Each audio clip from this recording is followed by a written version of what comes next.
In space movies, robots are always nearby to help out when things get dangerous for our heroes. They hold off bad guys to allow an escape, act as a reliable co-pilot, and sometimes just carry data tapes around the universe. NASA's own new Robonaut is not quite as advanced as that, but it's hoped he will add a helping hand for astronauts living at the International Space Station. Meet Robonaut 2, or just R2, an anthropomorphic robot destined to head to the International Space Station with a crew of Shuttle Discovery during the STS-133 mission. R2 is not quite the completely independent machine shown to movie audiences in the last several decades, but is the most advanced humanoid robot ever taken into space. Although the robot is definitely experimental, its developers have grand hopes for it, as do the astronauts who would work with it. Our ultimate goal is to send the robot EVA, be able to set up work sites for the astronauts or take care of mundane, boring, and dull tasks. That way the crew doesn't have to go through all the trouble to get in their spacesuits and take the risk of going outside. Before it gets to go outside the station, though, there will be plenty of tests and lots of work inside the station to confirm R2 will work as intended. We'll make sure everything survived launch. Just do the basic checkouts, make sure the fingers work, each of the joints in the arms work, cameras, things like that. Working inside the station, R2 is programmed to be a useful member of the crew, and one that doesn't have to sleep, eat food, or drink water. We'll move on to a task board that's been developed with buttons and switches and valves that are indicative of what the crew uses on a daily basis. We'd like to prove that the robot can interface with those items as well as the crew can.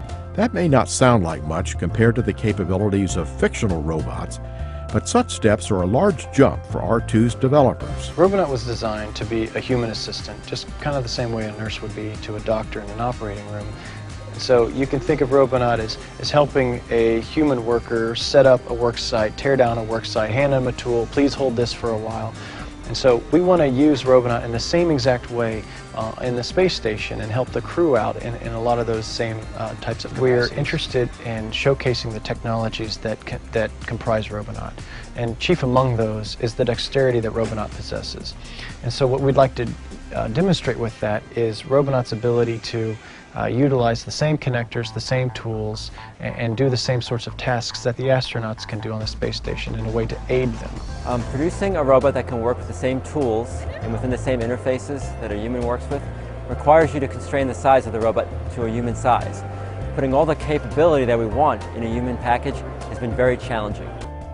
There also were safety considerations, since R2 will be working in an enclosed space with 6 other station residents. The most difficult part about getting Robonaut ready for space flight has been our desire to have a robot that's fully functional and very capable, yet balancing that with the safety and rigors of space flight, making it durable as well as safe for the crew. One of the main challenges that we faced getting Robonaut to fly on the International Space Station has been taking a fully developed piece of prototype hardware and getting it qualified to meet the rigors of spaceflight.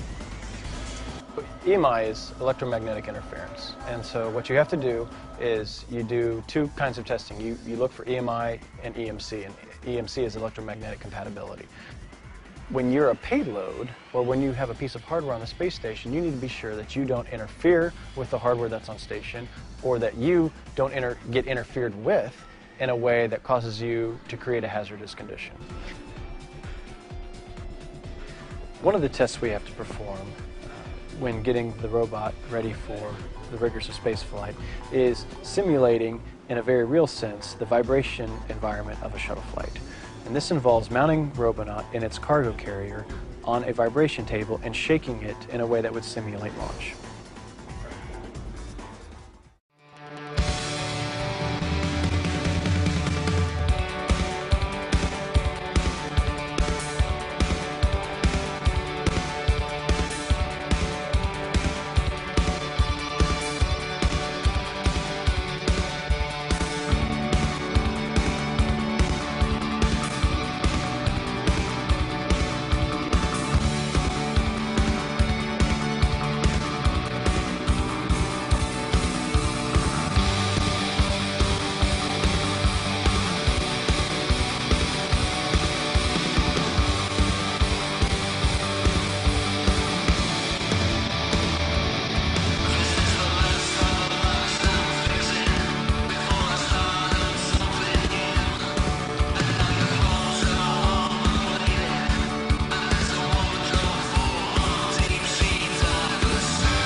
That main engine starts.